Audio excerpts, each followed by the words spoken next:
കർത്താവ്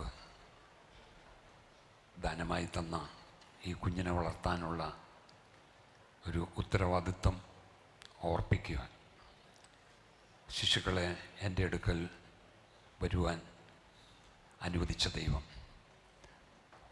ഒന്നും തടസ്സമായി നിൽക്കാതെ വണ്ണം അവരെ കൈവച്ച് അനുഗ്രഹിക്കേണ്ടതിന് യേശുവിൻ്റെ അടുക്കൽ കൊണ്ടുവന്നു എന്ന് തിരുവചനത്തിൽ എഴുതിയിരിക്കുന്നു. എങ്കിൽ ഈ കുഞ്ഞിനെ ദേവാലയത്തിൽ കൊണ്ടുവന്ന് സമർപ്പിക്കുമ്പോൾ ഈ കുഞ്ഞിനെ വളർത്തുവാൻ ആവശ്യമായിരിക്കുന്ന കൃപ ഞങ്ങൾക്ക് തരണമെന്ന് ദൈവത്തോട് പ്രാർത്ഥിക്കണം. ദൈവത്തിനും മനുഷ്യനും കൊള്ളാകുന്നവനായി വളരണം, വളർത്തണം. എല്ലാ ബാലാരിഷ്ടകളിൽ നിന്ന് ദൈവം വിടുവിക്കും.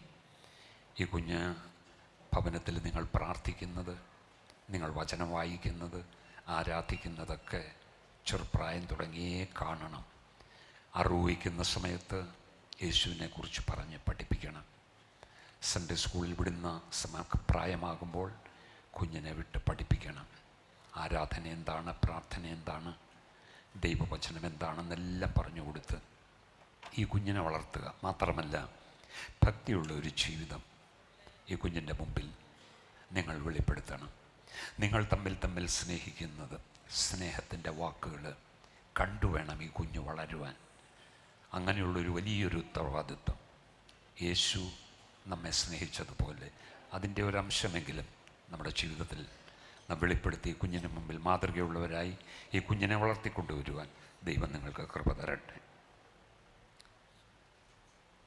തലമുറയായി ഞങ്ങളുടെ സങ്കേതവും ആശ്രയവുമായിരിക്കുന്ന ഞങ്ങളുടെ നല്ല ദൈവമേ, സ്വർഗീയ പിതാവേ, ഈ വാത്സല്യ കുടുംബത്തിന് ദാനമായി കൊടുത്ത തലമുറയ്ക്കായി ഞങ്ങൾ നന്ദി പറയുന്നു.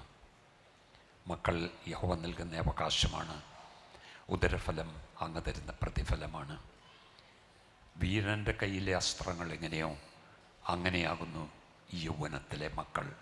അവയെ കൊണ്ട് അവനാഴിയെ നിറച്ചിരിക്കുന്ന പുരുഷൻ ഭാഗ്യവാൻ.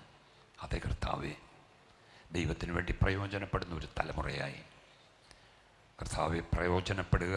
ദൈവത്തിന് മാത്രമല്ല, മാതാപിതാക്കൾക്കും തനായിരിക്കുന്ന ബന്ധപ്പെടുന്ന വളർച്ചയുടെ കാലഘട്ടങ്ങളിൽ പ്രയോജനമുള്ളവനായി വളരട്ടെ.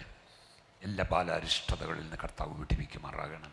അനർത്ഥങ്ങൾ, ആപത്തുകൾ കൂടാതെ വണ്ണം കുഞ്ഞിനെ കാക്കുമാറാകണം. ഈ കുഞ്ഞിന് ആവശ്യമായിരിക്കുന്നതെല്ലാം സ്വർഗത്തിലെ ദൈവം അവരുടെ ഈ കൂടാരത്തിൻ്റെ അകത്ത് നൽകി കൊടുത്ത് അനുഗ്രഹിക്കണം. പിതാവിൻ്റെയും പുത്രൻ്റെയും പരിശുദ്ധാത്മാവിൻ്റെയും നാമത്തിൽ അനുഗ്രഹിച്ച് ഈ കുഞ്ഞിന് യഹോശുവ, നഥാനിയേൽ, അനൂപ് എന്ന് നാമകരണം ചെയ്യുന്നു. യേശുവിൻ നാമത്തിൽ. ആമേൻ. God bless U.